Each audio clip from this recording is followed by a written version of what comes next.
at the White House, right here in the beautiful Rose Garden. President Buhari, I want to thank you very much for traveling to Washington for these important discussions. It's a true pleasure to welcome you to our nation's capital. Nigeria is the largest democracy in Africa.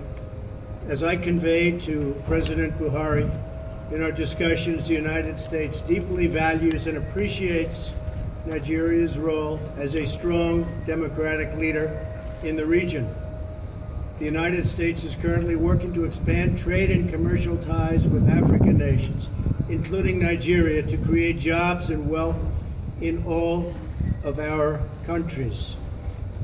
We hope to be the economic partner of choice for nations across the continent and all around the world. And you see what's happening with respect to trade and the United States. We are being respected again.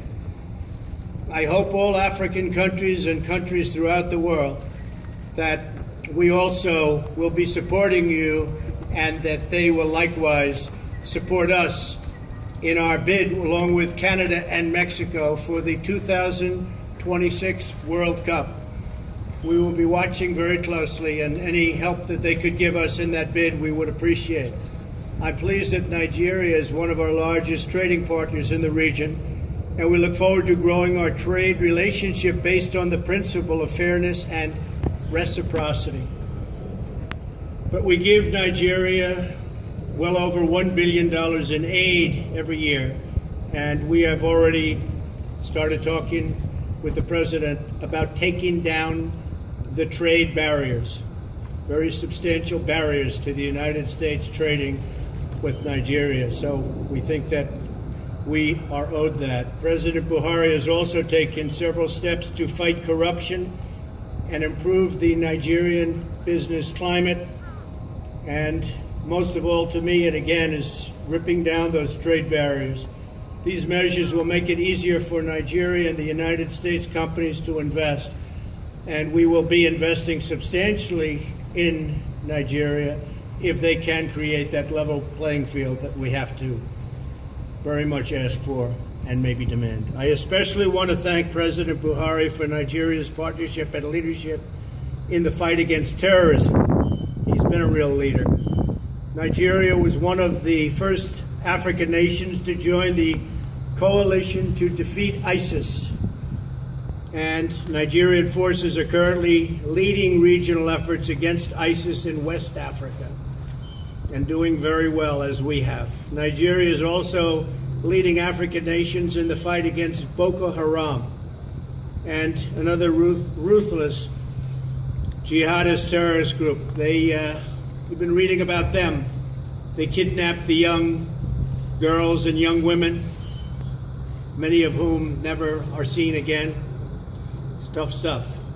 This summer it was my honor to meet with two brave young women, Joy Bishara and Lydia Pogu, who were kidnapped by Boko Haram in April of 2014 at the secondary school in Nigeria. I was deeply moved by their inspiring stories of courage, resilience, and survival. They really were two amazing young women. I told Joy and Lydia, my administration is committed to combating both jihadist terrorism and the scourge of human trafficking and smuggling.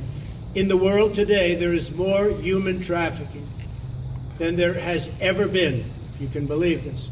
They use the internet better than almost anybody is able to use the internet. So think of it, in a modern world, in this world, there's more human trafficking and slavery than at any time in the history of this world. It's hard to believe. To protect Americans from these menaces, I have called on Congress to close deadly immigration loopholes that are exploited by terrorists, traffickers, and criminals. Just look at our southern border and our weak and obsolete immigration laws. They are obsolete and they are weak and they are pathetic. And there's no country in the world that has laws like we do. They've got to change, and they've got to change now for the safety of our country. We're also helping our Nigerian partners by facilitating intelligence, cooperation, and providing training and military equipment to Nigerian forces For example, we recently sold Nigeria 12 U.S. 829 Super Katano aircraft. It's a great aircraft.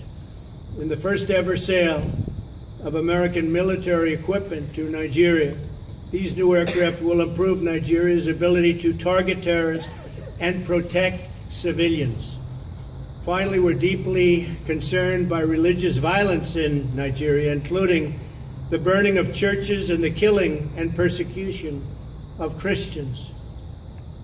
It's a horrible story.